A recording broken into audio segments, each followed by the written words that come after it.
You ever watch something and just know something's off? Like deep in your gut, you feel it, but nobody dares say it out loud? Well, what if I told you Meghan Markle's baby bump might not have been real? That even AI, yes, artificial intelligence, is now calling out what we've all been whispering for years? And it gets crazier, because Lady Colin Campbell, she's been screaming this from the rooftops. And finally, the world is catching up. Fake baby bumps, secret Hollywood teams, royal exits with a Netflix twist? Buckle up. This is not your average royalty. This is piping hot and laced with scandal. Lady C exposes Meghan. Was the baby bump fake? AI, lip readers, and secrets they never wanted you to know. Okay, let's just get straight to it. Have you ever looked at something and immediately thought, something's not right here? That deep, weird gut feeling you can't shake off? That's been the exact vibe around Meghan Markle's pregnancy for years. Years. People have side-eyed it, whispered in DMs, dropped Reddit comments, but now it's not just some fringe internet theory. Oh no, it's front and center. And guess what? The latest person to raise eyebrows isn't even a person. It's AI. Yup. Elon Musk's Grok AI, to be exact. And honey, Grok didn't hold back. So someone fed this AI the now infamous clip. You know, the one where Meghan's baby bump folds. Literally bends like a prop. Her belly was jiggling and shifting in a way that no real bump ever should. Like, what was that? AI Grok analyzed every single movement, every ripple in the fabric, every angle. And its response? Absolutely savage. It said the bump looked too firm, too high, and wait for it, foldable, like a movie prop, not an actual pregnant belly. And remember, this isn't some gossipy blogger saying it. This is a machine analyzing visual data. Unbiased, cold, precise. Not cute. Now look, does this 100% mean Meghan faked her pregnancy? That's a massive accusation. But here's what it does mean. There's enough weirdness for even a soulless AI to throw shade. And when a robot with no feelings starts validating what people have been whispering for years, you really have to stop and ask, was it all fake? Let's not forget Meghan's behavior during that time was odd. Suspiciously spry for a woman who's supposedly 8 or 9 months along. Squatting, bending, strutting in stilettos like she wasn't carrying a watermelon under her dress. And girl, her chest? No changes. Not a single sign of late-stage pregnancy. Then after birth, poof, the bump vanished overnight. No post-baby softness, no swollen ankles, just bam, back to camera-ready glam in record time. And then there's Lady Colin Campbell. Yes, Lady C, the royal whisperer, who's been calling this out since day one. People brushed her off back then, said she was dramatic. But now, people are circling back like, wait, maybe Lady C wasn't so crazy after all. Lady C has receipts. She's pointed out that Meghan and Harry never did what every other royal couple has always done. No formal confirmation from royal physicians. No traditional baby reveal with nurses and hospital staff. Not even a proper birth announcement outside the hospital. Just a shady hallway photo. And then, silence. Here's the real kicker. If Meghan and Harry truly wanted to shut this down, it would have been so easy. Just drop the medical records. Just like every other royal mum before her. But nope, they didn't. Instead, they called it racist, called it trolling, and leaned into that poor me narrative like it was a Netflix script. Why? According to Lady C, it's all about image and control. Meghan didn't want to be a stepmom. She wanted the full fairy tale glow. Biological mom, perfect bump, dreamy royal photo shoot, all of it.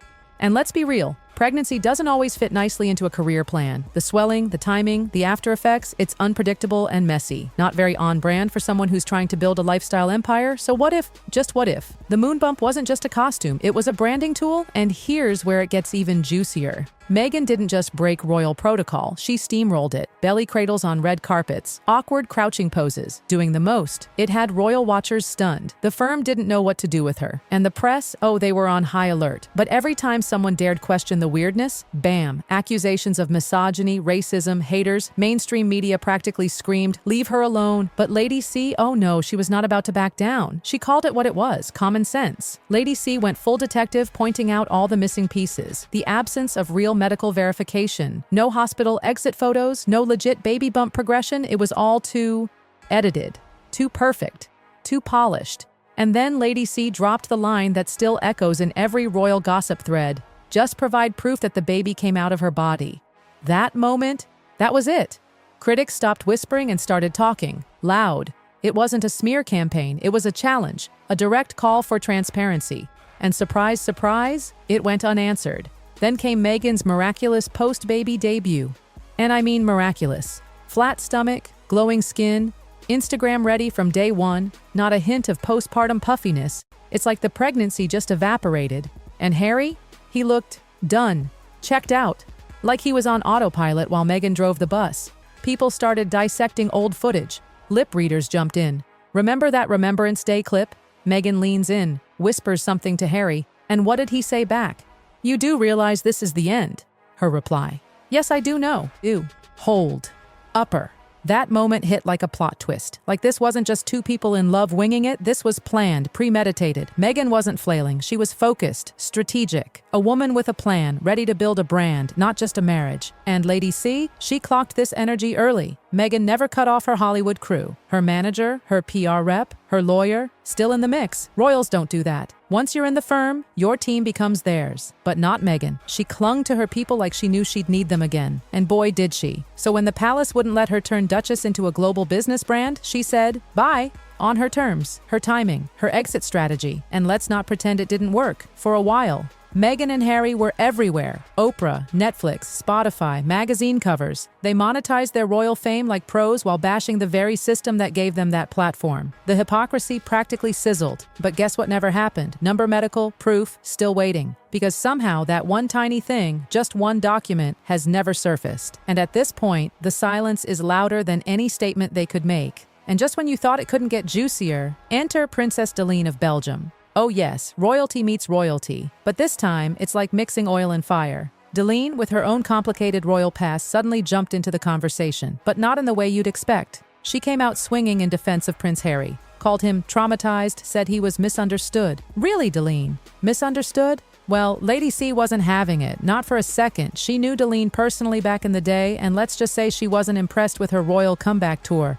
Lady C said Daline's lost touch with the elegance she once had, and this public pity party for Harry, totally off base. More importantly, Lady C pointed out something huge. Daline doesn't even know Harry, like at all, so why the sudden emotional defense? Why insert herself into this royal drama now? According to Lady C, it's projection. Daline was abandoned, cast aside by her royal ties, and now she sees a weird parallel in Harry's story. But here's the problem. Harry and Meghan weren't rejected. They left. By choice. They weren't cast out. They walked out. On their own terms. And then spun the whole thing into a sob story for the public. That's the part that rubs people the wrong way. Not that they left, but how they've repackaged it like they were victims of the crown. The narrative twist, unbelievable. And behind the scenes, Meghan reportedly acts like full-on royalty, even off camera. Lady C spilled tea that Meghan insists on being addressed as ma'am. She demands curtsies, even in private. Private. And she allegedly reminds everyone around her, on the regular, that she's a princess.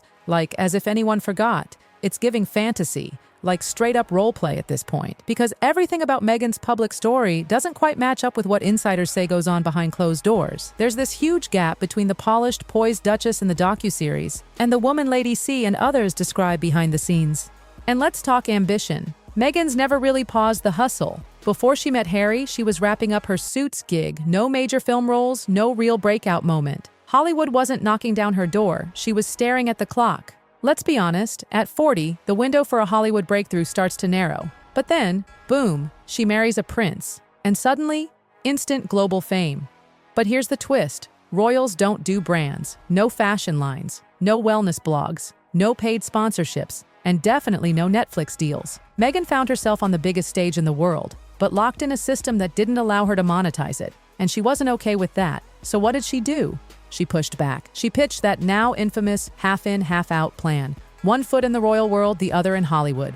Get the crown and the cash. Best of both worlds, right? Wrong. The firm shut it down. Hard. The Queen said no. And from there, everything spiraled. The image cracked. The lawsuits began. The docuseries came. The podcast launched. Oprah happened. It was like watching a glittering royal fairy tale unravel in slow motion. And yet, that one question never ever went away. Why hasn't Meghan provided any proof of her pregnancy? Why is something so simple, so basic, being dodged like it's national security? Lady C thinks it's because they believe they're above scrutiny. That the story they tell is bigger than the facts. That the drama, the tears, the camera angles, it'll outshine the truth. But guess what? The internet remembers. It always does. And now? AI remembers too. We're living in a world where cold, calculating machines are starting to echo what human intuition has been screaming for years. That something in Meghan's pregnancy story doesn't add up. That the moon bump looked off, that the timeline felt weird, that every move looked choreographed like a brand launch, not a family milestone. And let's be real, Harry? He looked more like a spectator than a partner, quiet, withdrawn, like he was following a script he didn't write. So here we are, years later, still asking the same questions. Why was there no official birth announcement outside the hospital? Why was there no traditional royal photo op with nurses and doctors? Why was there no statement from royal physicians? Why, to this day, have they refused to just show the medical proof? Lady C said it best. It's not about hate. It's not even about race. It's about logic. Common sense. When every other royal mom has provided the basics and followed the same tradition, why did Meghan get a free pass? And if it was all real, why let the world speculate? Why let your child become the center of conspiracy? Why not just shut it down once and for all? That's the part that stings. That eerie silence. Because when someone refuses to answer the simplest question, it makes you wonder, what are they afraid of revealing? The fairy tale is cracked. The tiara's tilted. The silence from the Sussexes, it might be the loudest sound in the entire royal room, and maybe, just maybe, Lady C was never gossiping. Maybe she was telling the truth the whole time.